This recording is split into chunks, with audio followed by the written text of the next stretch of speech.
Merci Nicolas, merci Déala, merci aux organisateurs du congrès de m'avoir fait participer. Donc sur l'imagerie multimodalité de la CMH, je vais essayer de tenir en 14 minutes.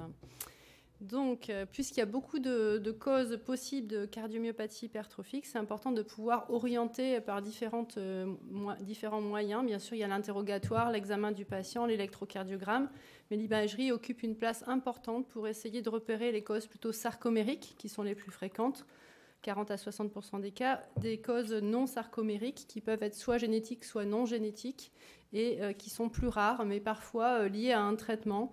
On sait que chez l'adulte, il faut tout particulièrement rechercher les amyloses cardiaques, à transthyrétine, HL légère, et la maladie de Fabry, qui ont un traitement spécifique dont l'efficacité sera sous-tendue par un diagnostic le plus précoce possible. Donc, tout d'abord, l'imagerie va nous aider à faire le diagnostic positif. Et quand je dis faire le diagnostic positif, déjà, il faut repérer qu'il y a une hypertrophie ventriculaire gauche. Chez l'homme, on parle d'hypertrophie minime légère à partir de 11 mm. Chez la femme, c'est à partir de 10 mm. Donc déjà, il y a un petit décalage. Et pour parler de cardiomyopathie hypertrophique sarcomérique, les cutoffs de recommandation sont d'avoir au moins 15 mm de paroi ou 13 mm s'il y a une forme familiale. Dans la maladie de Fabry et l'amylose, il faut penser à ces diagnostics devant une HVG plutôt concentrique, dès lors qu'on a 12 mm d'épaisseur de paroi non expliquée chez un homme et 11 mm chez la femme. Donc, comment bien mesurer ? Tout d'abord, il faut se méfier des petits pièges qui sont les bandelettes modératrices du ventricule droit, les bandelettes paraseptales ou les cordages qui peuvent amener à un surdiagnostic d'épaississement de la paroi. Donc il faut essayer d'être le plus précis possible, me faire la mesure en télédiastole, répéter les mesures, zoomer, faire des mesures sur toutes les incidences et bien dérouler les petits axes de la base à l'apex. Rechercher une asymétrie qui orienterait vers une cause sarcomérique, notamment si on a un rapport des parois les plus épaisses sur les parois les moins épaisses supérieures à 1,3. Ce seuil passe à 1,5 si le patient a une hypertension. Donc les CMH sarcomériques, ça représente la plus grande partie des patients. C'est une personne sur 250 à 1 sur 500 dans la population générale. Première cause de mort subite. On identifie la mutation, mais pas toujours. Donc on peut supposer qu'elle est sarcomérique, même si on n'identifie pas le gène. Il y a quand même une recommandation de faire des tests génétiques de manière systématique quand on le suspecte. Mais on n'identifie pas toujours le gène. Et donc, si on n'identifie pas le gène, il faudra quand même continuer à surveiller la famille en considérant qu'il y a un risque sur 2 de transmission à chaque naissance, autant aux garçons qu'aux filles, et de développer la maladie au cours du temps. Donc, ce dépistage familial devra être répété en faisant un électrocardiogramme et une échographie, l'examen de première intention, chez ses apparentés. Donc, ça, c'est les petits pièges dont je vous ai parlé. Dans l'échocardiographie, en plus bien sûr de l'interrogatoire et de l'électrocardiogramme, il faudra rechercher des éléments en faveur d'une cause sarcomérique. Au-delà de l'asymétrie, on regarde la morphologie, l'inversion de la courbure septale, si on a des insertions racinaires des piliers qui sont fragmentés, une antéposition ou des piliers qui sont insérés apicalement, une élongation de la grande valve mitrale qui est plus supérieure à 27 mm en longueur, des cryptes qu'on peut même voir en échographie, vous les voyez sûrement ici, 3 cryptes, 3 invaginations inféro-basales qui témoignent d'une ambiance sarcomérique. On peut les voir parfois chez les sujets sains, mais souvent il n'y en a qu'une. Ce n'est pas systématique, il faut regarder si on n'a pas un pilier antériorisé également sur le petit axe. Sur le petit axe, il faut bien rechercher l'hypertrophie, où est-ce qu'elle est localisée au maximum. Ce n'est pas toujours au niveau septal, il faut bien regarder aussi la paroi antérieure, postérieure, latérale.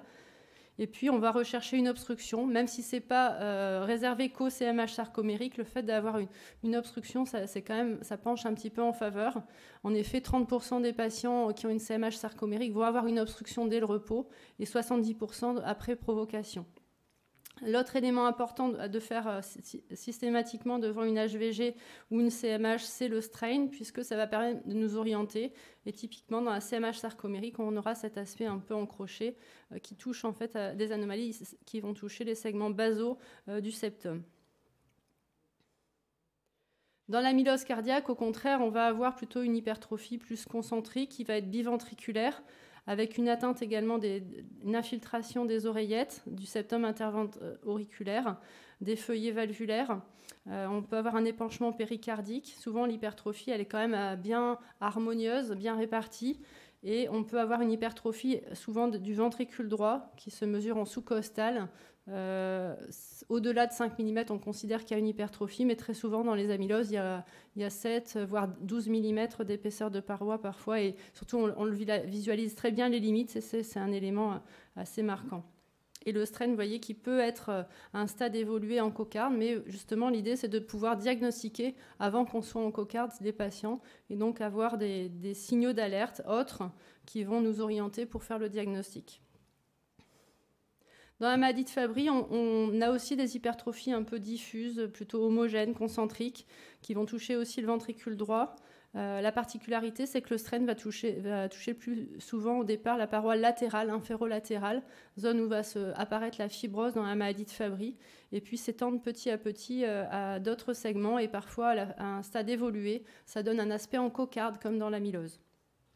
Donc l'imagerie a clairement des outils pour nous orienter au niveau des diagnostics au cœur des hypertrophies du ventricule gauche ou des deux ventricules. Et typiquement, voilà, ces éléments vont nous permettre d'avancer. L'IRM va être complémentaire. C'est une recommandation niveau 1 de réaliser cet examen pour tout patient qui a une cardiomyopathie, d'autant plus que ça donnera des éléments pronostiques, mais parfois aussi ça peut réorienter l'hypothèse étiologique initiale. Les rehaussements tardifs sont très utiles parce qu'on va avoir des rehaussements souvent en motte dans les zones hypertrophiées dans le cas de CMH sarcomérique, un peu plus sous-endocardique avec transmuralité progressive et touchant les deux ventricules dans les amyloses, et plutôt inféro-latéral basal dans la maladie de Fabry, avec un rehaussement qui est plutôt mésomyocardique au départ et qui devient transmural petit à petit. Ça donne quand même une orientation, mais c'est hyper important. Il n'y a pas toujours de fibrose, il n'y a pas toujours de rehaussement tardif, donc c'est important d'avoir également une mesure du TA mapping chez tout patient qui a une HVG, parce que le TA mapping va être abaissé dans la maladie de Fabry et augmenté dans l'amylose, et ce parfois précocement, avant même l'apparition de la fibrose.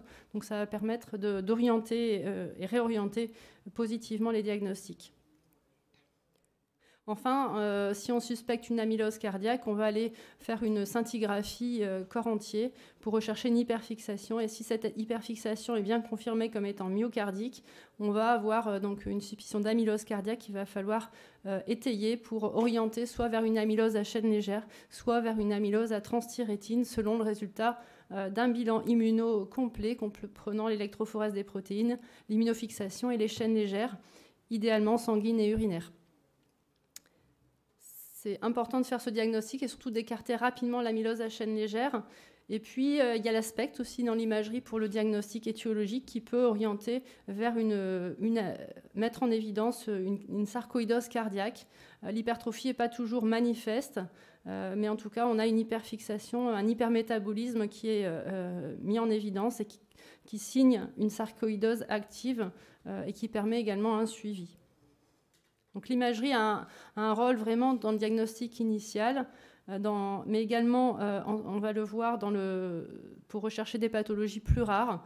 Ici, c'est des cytopathies mitochondriales qui donnent des rehaussements un petit peu anarchiques. Ou encore ici, un syndrome de Noonan qui va donner une hypertrophie un peu moins prononcée, mais avec des spots un peu particuliers. Ici, c'est une transmission liée au chromosome X et une mutation du gène LAMP2. Il y a également une utilité pronostique. Dans la CMH sarcomérique, les recommandations européennes et américaines ont rajouté dans les scores d'évaluation de scores de risque l'anévrisme apical, l'extensivité de la fibrose supérieure à 15% comme étant des marqueurs indépendants à prendre en compte dans la stratification du risque rythmique. Dans l'amylose, ça a également une valeur pronostique, les rehaussements tardifs, surtout quand ils deviennent transmuraux. On calcule le volume extracellulaire également. Et puis, donc, on regarde également bien précisément la fraction d'éjection. Et tous ces éléments vont permettre d'améliorer le score de risque. Dans l'IRM dans l'amylose, c'est important d'avoir une bonne évaluation complète, incluant le TA mapping et le volume extracellulaire. Ça ne va pas forcément être une urgence de le mettre en place si on pense vraiment à une amylose. Ça va surtout apporter des éléments pronostiques pour le suivi et notamment sous traitement chez un patient qui est relativement jeune. Et puis dans l'amylose AL, on sait qu'un volume extracellulaire supérieur à 45% est de moins bon pronostic, alors que dans la TTR, un volume extracellulaire supérieur à 59% sera aussi plus péjoratif. Donc c'est vraiment des marqueurs pronostiques supplémentaires qu'apporte l'IRM. L'imagerie, c'est également la recherche de l'obstruction intravégée dans la CMH. Donc on recherche à l'échographie de repos en mode couleur, Doppler pulsé dans un premier temps pour repérer. Et quand on voit une accélération anormale, on se cale en Doppler continu pour quantifier le gradient maximal d'obstruction et éventuellement compléter par une manœuvre de Valsalva pour rechercher cette obstruction ou encore à l'effort. Donc tout patient qui n'a pas d'obstruction significative au repos mais qui est symptomatique doit avoir une échographie d'effort pour rechercher un gradient hémodynamiquement significatif, c'est-à-dire supérieur à 50 mm de mercure, qui va indiquer une prise en charge thérapeutique. C'est des examens qu'il va falloir répéter également au cours du suivi, parce qu'au cours du suivi, le patient va évoluer ou ne pas bien répondre à certains traitements. Donc autant l'écho que parfois l'IRM, on peut être amené à les répéter en fonction des symptômes du patient.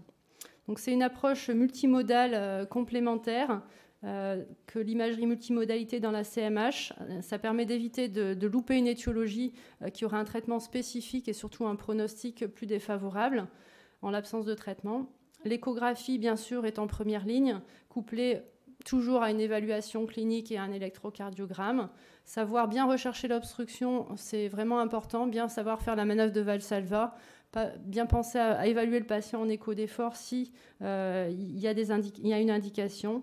Et puis l'IRM, c'est un examen qu'il faut pouvoir réaliser au moins au démarrage et puis éventuellement répéter au cours du temps.